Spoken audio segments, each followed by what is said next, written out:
주의 큰 복을 받는 참된 비결은 주의 영이 함께함이라. 내가 매일 기쁘게 순례의 길 행함은 주의 팔이 나를 안보함이요. 내가 주의 큰 복을 받는 참된 비결은 주의 영이 함께함이라. 성령이 계시네. 할렐루야 함께하시네. 좁은 길을 걸으며 밤낮 기뻐하는 것 주의 영이 함께함이라.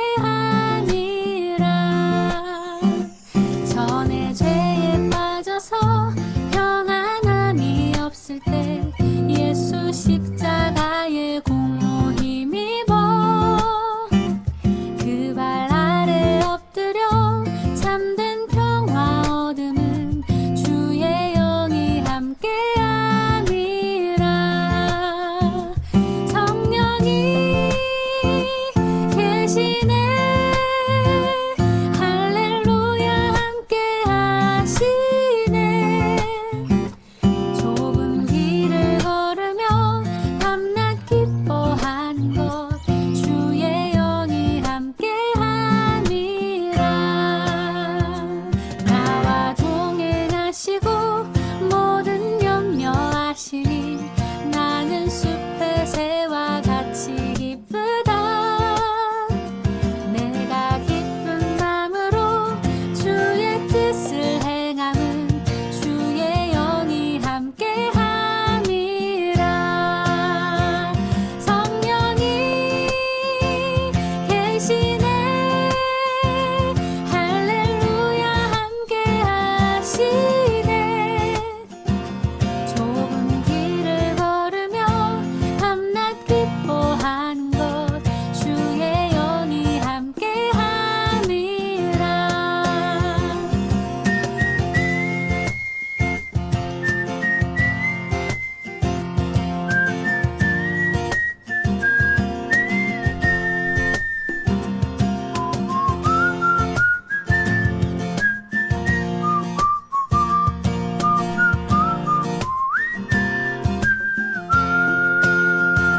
세상 모든 욕망과 나의 모든 정욕은 십자가에 이미 못을 박았네.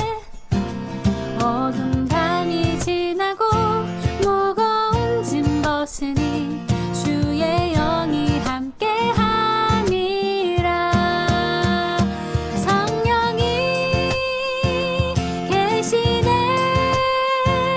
할렐루야 함께하시네. 좁은 길을 걸으며 밤낮 기뻐하는 것 주의 영이 함께함이라. 성령이 계시네. 할렐루야 함께하시네. 좁은 길을 걸으며 밤낮 기뻐하는 것 주의 영이 함께함이라. 성령이 계시네. 할렐루야 함께하시네. 좁은 길을 걸으며 밤낮 기뻐하는 것 주의 영이 함께함이라.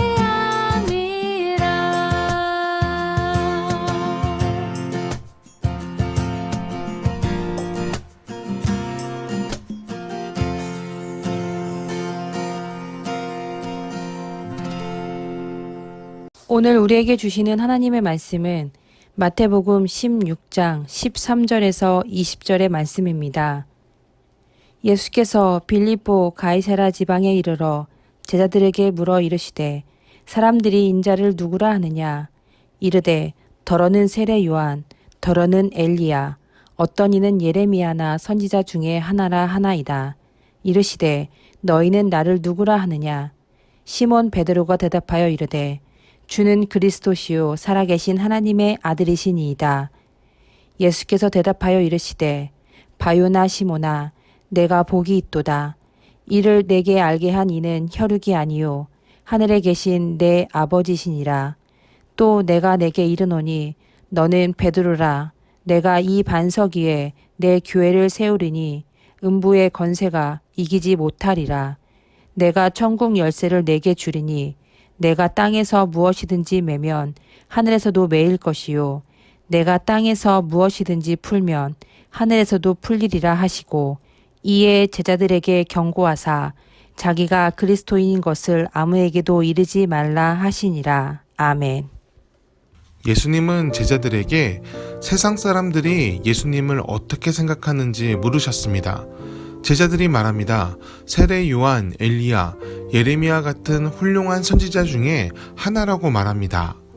하나님의 뜻을 전하니까 선지자라 생각한 것입니다. 이미 여러 이적과 놀라운 가르침 그리고 복음을 전하셨지만 아직 사람들은 예수님에 대해서 정확히 알지 못했습니다. 예수님은 제자들에게도 물으십니다. 그래, 그러면 너희는 나를 누구라 생각하느냐? 그때 베드로가 놀라운 신앙 고백을 합니다. 주는 그리스도시여 살아계신 하나님의 아들이십니다. 주님은 이 고백을 한 베드로를 칭찬하십니다. 그리고 이것은 사람의 지혜로 한 것이 아니라 하나님께서 알려주신 것이라고 말씀하십니다. 곧 성령께서 베드로에게 임하사 하나님의 아들을 알아볼 수 있도록 눈을 열어주신 것입니다. 저는 이 고백을 초등학교 4학년 때 배웠습니다. 교회학교 선생님께서 예수님이 누구시니라고 물으면 주는 그리스도시여 살아계신 하나님의 아들이십니다. 이렇게 얘기하라고 알려주셨습니다. 그리고 그것을 외우면 달란트를 주셨습니다. 달란트를 모으는 재미로 이 구절을 달달 외웠습니다. 하지만 구절의 의미를 마음으로 고백하는 데에는 꽤 오랜 시간이 걸렸습니다. 하나님은 인격적으로 만나고 주님의 임재를 성령께서 알게 하셨을 때 오래전 외웠던 고백이 제 입술에서 나왔습니다. 주는 그리스도시여 살아계신 하나님의 아들이십니다. 신앙교육에 있어 말씀을 가르치는 것은 굉장히 중요합니다. 말씀을 통해 하나님에 대해 알 수 있고 말씀을 지킴으로 삶의 기준을 잡을 수 있습니다. 하지만 신앙교육의 완성은 하나님을 만나야 이루어집니다. 살아계신 하나님을 직접 만나서 그 은혜를 체험해야 합니다. 체험이 있는 신앙은 강합니다. 흔들리지 않습니다. 고난이 닥쳐오고 광야 가운데 놓였을 때도 목마른 사슴처럼 하나님의 은혜를 구하며 어려움을 이겨냅니다. 하나님을 만난 사람들은 고난에 힘들어할지언정 넘어지지 않습니다. 살아계신 주님이 오늘도 나와 함께 하시고 이 고난을 통해 영광 받으실 것을 믿기 때문입니다. 살아계신 하나님을 만났다는 것은 그 무엇보다 믿는 자들에게는 가장 큰 용기요 힘이 됩니다. 강원대학교의 기독교 동아리에서 교회를 나갔었지만 지금은 나가지 않는 학생들을 대상으로 설문조사를 했습니다. 설문조사 문항 중에 이런 것이 있었습니다. 왜 교회를 나가지 않으십니까? 보기가 주어진 질문이었는데 가장 많은 답은 내 삶에 의미가 없어서 이것이었습니다. 교회가 부패했다. 사회에 본이 되지 않는다. 물질주의가 싫다. 이런 것들이 많이 나올 줄 알았습니다. 하지만 그런 답은 많지 않았습니다.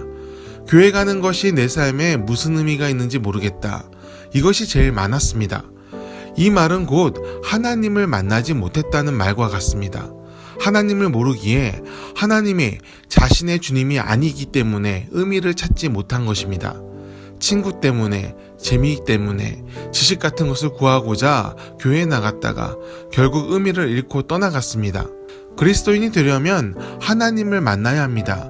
하나님이 곧 그리스도인의 삶의 의미입니다. 하나님 없이 그리스도인이 될 수 없습니다. 예수님은 신앙 고백을 한 베드로에게 그 위에 교회를 짓겠다고 말씀하십니다. 천국 열쇠를 맡기시며 모든 것을 푸는 권세를 주셨습니다. 하지만 베드로란 사람에게 맡기신 것이 아닙니다. 베드로가 한 고백, 주는 그리스도시요 살아계신 하나님의 아들이라는 그 신앙 위에 교회를 짓고 천국의 열쇠를 맡기겠다는 말씀입니다. 곧 하나님의 아들을 믿는 자를 통해 몸된 교회를 세우고 하나님의 나라의 열쇠를 맡기겠다는 뜻입니다. 주님을 주로 고백하는 우리들에게 천국 열쇠를 주셨고 우리를 통해 교회를 세우십니다. 하나님을 믿고 그 임재를 체험한 사람들은 천국 열쇠를 가진 사람들입니다. 천국 열쇠를 가졌다는 것은 단지 주님 나라에 들어갈 수 있는 프리패스만을 의미하는 것이 아닙니다. 믿음의 사람들은 주님을 따르는 청지기로서 세움을 받았습니다. 이 땅에서 하나님의 뜻을 이뤄야 하는 사명이 우리에게 있는 것입니다. 주인이 기뻐하는 일을 하며 그 영광을 주인에게 돌리는 자가 선한 청지기입니다. 우리는 하나님의 청지기가 되어 하나님의 뜻을 이루는 삶을 살아야 합니다. 땅에서 매면 하늘에서도 매이고 땅에서 풀면 하늘에서도 풀리는 권세가 우리에게 있습니다. 우리가 하나님의 살아계심을 고백하며 그 안에서 살아갈 때 하나님의 마음이 우리의 마음이 되고 하나님의 뜻이 우리의 뜻이 되는 역사가 있을 줄 믿습니다. 선한 하나님의 마음을 헤아려 은혜를 전하는 축복의 통로가 되는 우리 삶이 되기를 간절히 축원합니다. 기도하겠습니다. 항상 하나님의 임재 안에 살고 싶습니다. 나를 사랑하시고 선한 길로 이끄시는 그 뜻을 믿으며 살기를 원합니다. 주님, 오늘 우리를 긍휼히 여기시어 주님의 은혜를 베풀어 주옵소서. 성령으로 인도하사 주님께 붙들린 사람으로 살게 하여 주옵소서. 주님께서 믿는 자들에게 천국의 열쇠를 맡기셨으니 그 사명을 감당하며 하나님의 뜻을 이루는 사람들이 되게 하여 주옵소서.